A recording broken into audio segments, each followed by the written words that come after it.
Today's scene out of my window is beautiful blue skies, no clouds. The sun is shining. Tree is still bare. I don't see much life happening yet. I'll be going for a walk soon. Thought I'd come on here and share with you a continuation from the last piece from last week's episode. Today's piece is entitled "The Body Keeps Score. Untreated Alcoholism and Suppressed Emotions." My body was angry with me. My partner and I were struggling financially. I could feel the pressure to go back to work. About 9 months after the birth of my son. Again, my body started speaking to me, and it was louder this time. It wasn't as gentle and kind as the voice I heard during pregnancy. It was loud, painful, anxious, resentful,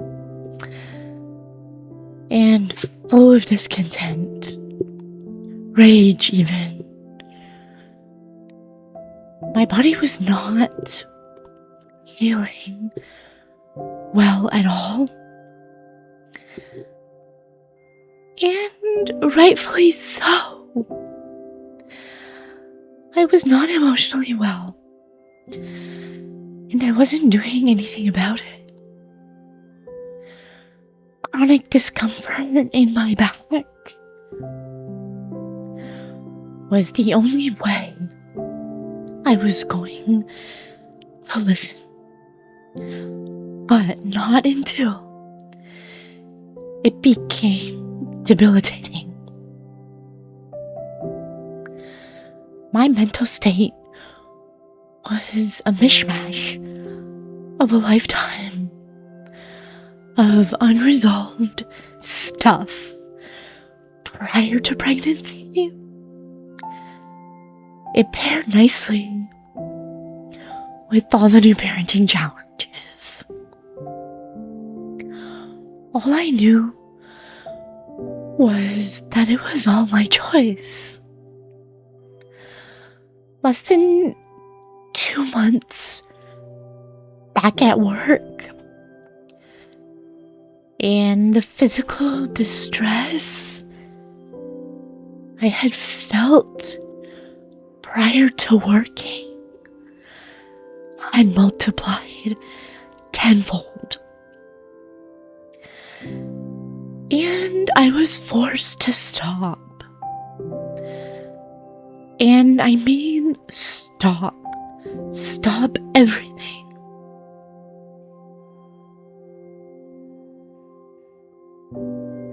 I couldn't be a mother, an employee, or a partner. It became that I couldn't stand in any position,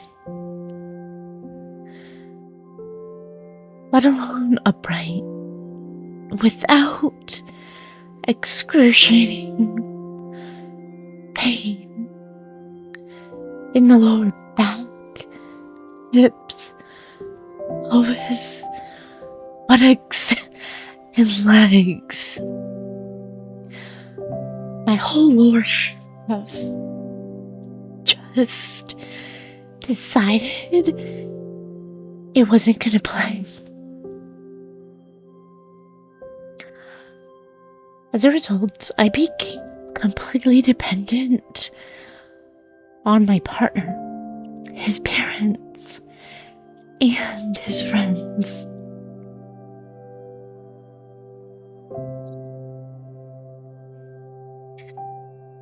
I hadn't made an effort to create my own support system. Eventually, I lost all sense of self, all sense of purpose, all sense of belonging anywhere. A true soul sickness had reared its ugly head. It manifested as physical malfunction. Change was all around me, none of which I had anticipated or desired. Something had to be done, and it needed to happen now.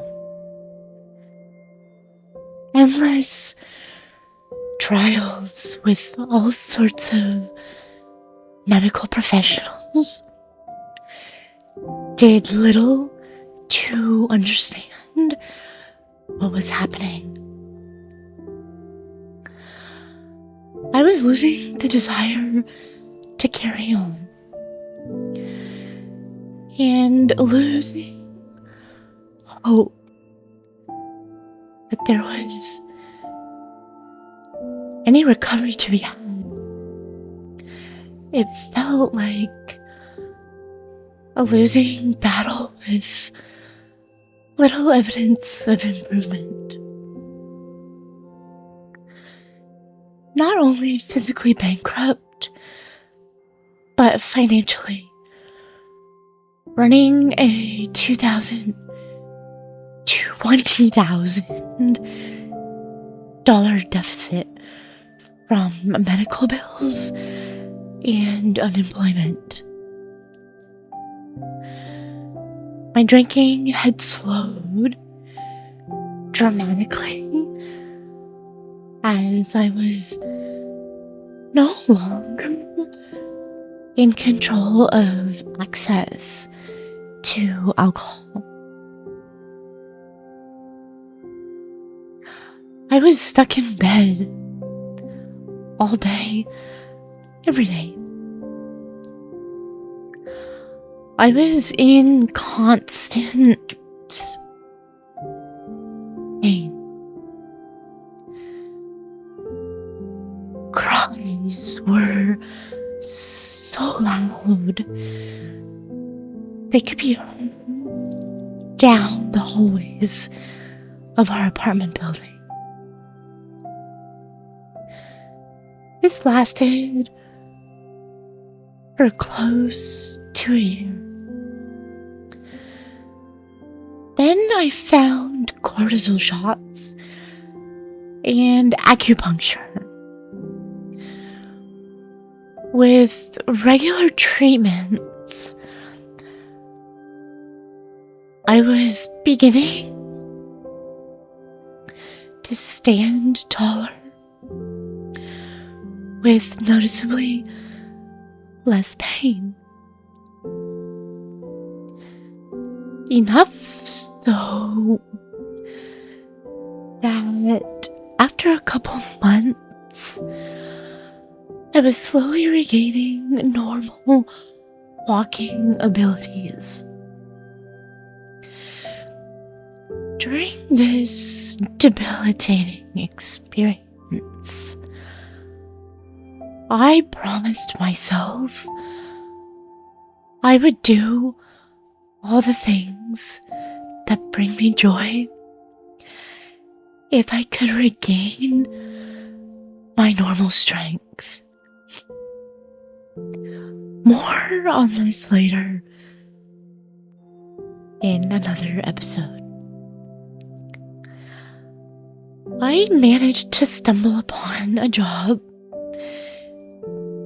driving a school bus while I was physically recovering. It provided all the accommodations I needed at the time in order to work. The short shifts allowed for physio exercises and rest in between. And the sitting was short enough that I could endure the pain for the short cycles. The bus was in walking distance. I didn't have a vehicle. I could take my son with me to work. I could not afford daycare. I understood on a deeper level even then that this was a gift. A gift from the universe. I wanted to be better. I had a deep longing to become on the outside what I knew was trapped somewhere inside me. Despite these desires, I carried on to resume heavier, consistent drinking.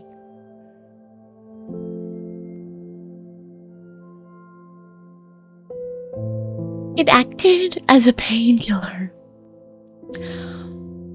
Although I was mobile, I was still carrying chronic pain for up to a year or more.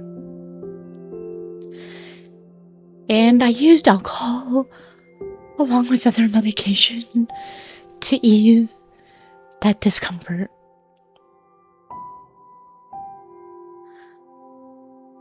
My mobility was a squandered gift.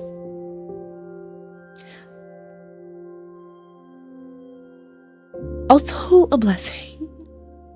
But now, because I was mobile, I didn't need anyone else to go buy the alcohol for me. This meant I could get as much as I wanted.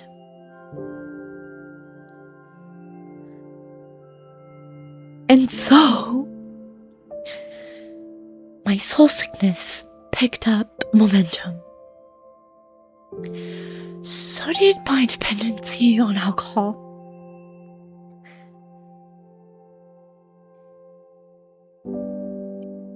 It wasn't just for fun anymore.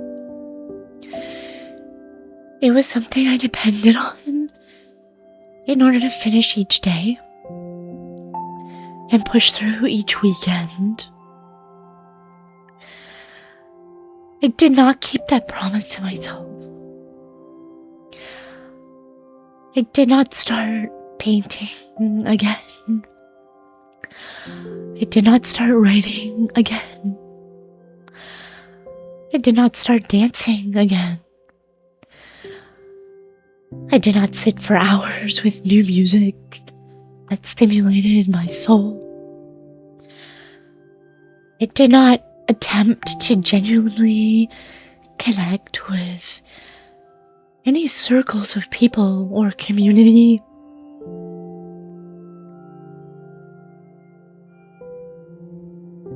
I did not begin to look at my demons.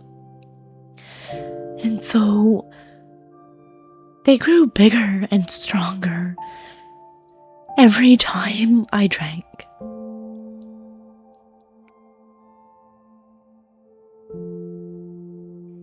It took me to my knees.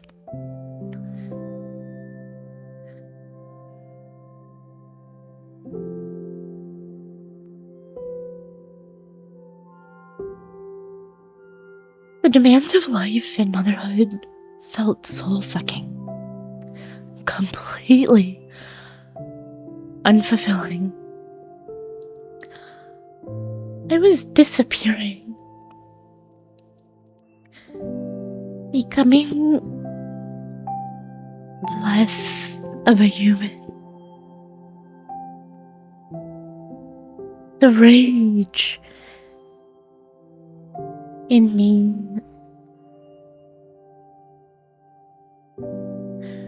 grew deeper roots with each day that I ignored myself.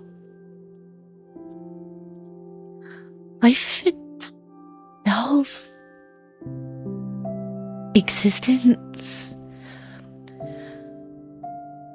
had become truly underwhelming because of its constant overwhelmingness. I no longer fit within the societal framework I believed I had to live in. My relationship with my son's father felt empty, lacking any fulfillment. I didn't know why or how this lostness had crept in. While I thought I was doing all the right things, I can remember wondering to myself, what is the universal power that seems to govern life? And does it exist for me? I didn't know how to move with it rather than against it. It had been living an existence of mostly resistance. Constantly, I was feeling the only way to get ahead was to control every move, control everything in my life. I knew no other way yet. So it worked until it didn't anymore. As the saying goes, everything works until it doesn't. I remember this one day in particular. I was taken to my knees in our basement apartment onto the tile floor,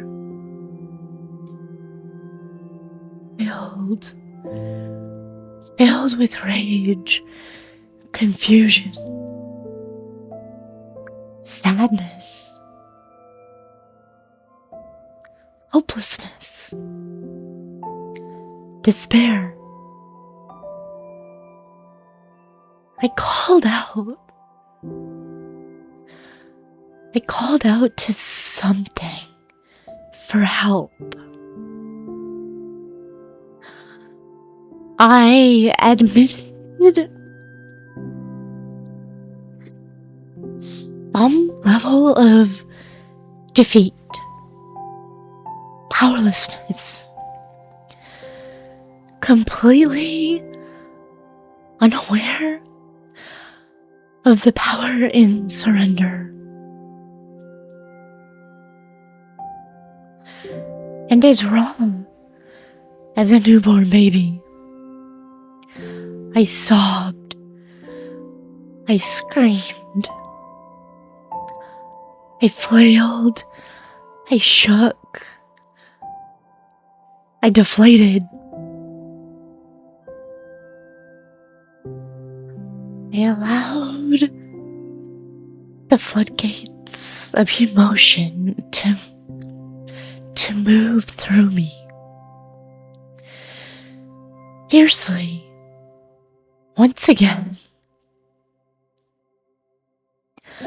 I was forced to hear my body crying out for relief. That's this episode. I'm River, here and now. Thank you for being here today. I'm looking forward to my little walk with my friend. I look forward also to engaging with you in the next one. Godspeed, source willing. May our hearts be open and our souls free. This is River's Flow. Thank you for being here with me today. Enjoy the rest of your day.